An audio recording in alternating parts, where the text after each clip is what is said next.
You're watching Samuel Goodwin on YouTube, and this is a yo-yo, and I'm going to explain real quick how to get started with one for those of you who don't already do this. Okay, so first thing is you're going to need to get a yo-yo, and unfortunately you aren't going to find them in stores like basically at all. So there's a bunch of websites that sell this sort of thing. I like a few, like Motmot and Slisny. There's going to be links in the description. Basically just pick something that's in your region if you're in Europe or the UK or the US or Asia. Some stores are going to be easier than others. You can avoid things like import fees and stuff, and probably shipping will be cheaper. So for example, here on Motmot, any of these yo-yos are probably going to be fine. Some of them, if you click through and you look at the description, you're going to hear a mention of things like fixed axle. Fixed axle is going to play like a yo-yo that you're used to from your childhood if you're older, and if you're not, then it's an old yo-yo. So maybe you don't want that. Otherwise, really anything is good. It doesn't have to be expensive. This plastic one here is 29 euros. It's very nice. This metal yo-yo is 51 euros. It's also very nice. Really, any of these things are good. This shortcut here for 32 euros, also pretty nice. You're going to have preferences later about yo-yos that you like more than others. You're probably going to want more than one eventually. So just get one that's nice looking and isn't terribly expensive. You know, this one here for 95 euros is a nice yo-yo, but maybe you don't need that. Or maybe you do. That's up to you and your budget. So once you get your yo-yo, it's going to come like this, where the string is not attached to the yo-yo. Notice there's no string here, and the string will just be loose like this. So you're going to have to put on the string. Now there's going to be two different lengths of string. One is just kind of a loose end, maybe with a knot in it or something, and the other end is a loop. So this side that looks like a loop goes on the yo-yo. So we untwist this until we can fit our fingers in and make the hole big enough that you can get it over the yo-yo. Get it on like that, let it twist back up. Now for the other end, we need to measure the length. And general rule of thumb is to go from the belly button down to the floor with the yo-yo, and that's how long your string should be.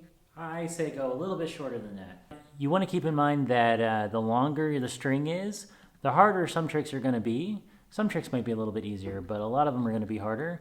And also, the easier it is for you to smash your yo-yo into the floor or a wall.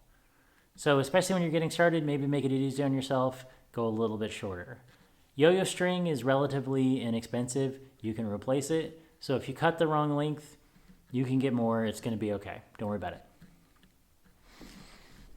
So once we've figured out how much extra string we have, we're going to make a slip knot where you make a loop, hold it like this, wrap that loop around itself, and pull it through. And there we have a slip knot. We can cut off the extra bit of string that we don't need on the other side of the knot. But make sure you don't cut this side, because that's the side that goes to the yo-yo, and that would just be a waste of string. So we can take this loop and put the string through it, and that makes the slip knot. So when this goes on your finger and you pull it tight, it's going to tighten on your finger, and that way the yo-yo is not going to go flying off into oblivion. Typically this is going to go on your middle finger between this knuckle and this knuckle. So somewhere in there you find a nice spot, that's where the string's going to be. Some people prefer it on a different finger. Do whatever you feel like doing, that's up to you. So when you're winding up the yo-yo, because there is a bearing here, you notice this is never going to wind at all, and you just be sitting here all day. So what you do is take your thumb and hold that first bit of the string down and then wind, and that way nothing comes loose.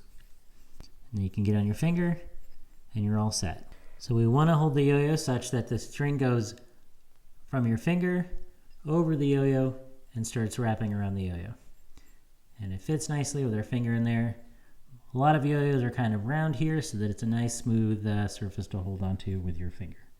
So your first throw with the yo-yo is going to be just a regular forward throw, where you're going to take the yo-yo in your hand like this, clinch, make a muscle like this, and you're going to throw it down. And you want to make sure that you hold it up enough that you don't just throw your yo-yo straight into the floor. And it should be spinning like this, and you'll get the hang of making it spin nice and fast. We want to make sure when it leaves our hand though, it's nice and level, because if we throw it and it's at all crooked with respect to the floor, then it's just going to go everywhere and it's going to be a mess. So it's spinning, everything's good.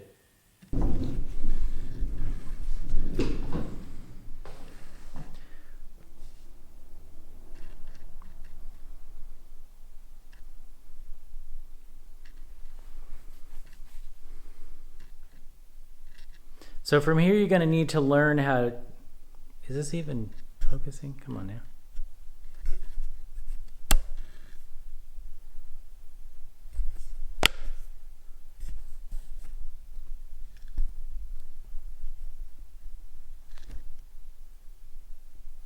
Why is it?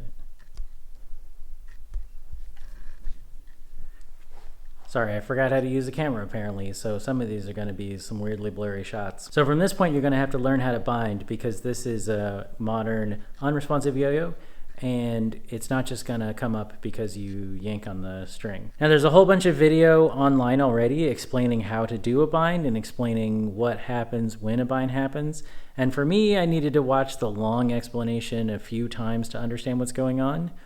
But when I tried to explain this to my mom and to Anna, the short explanation was plenty, and they were doing it and they understand what's going on.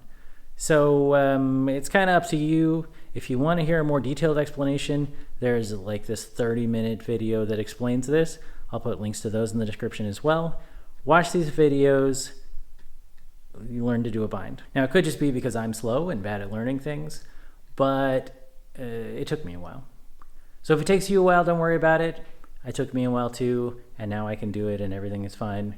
But give yourself some time to work this out. You're not going to do any exciting tricks right away.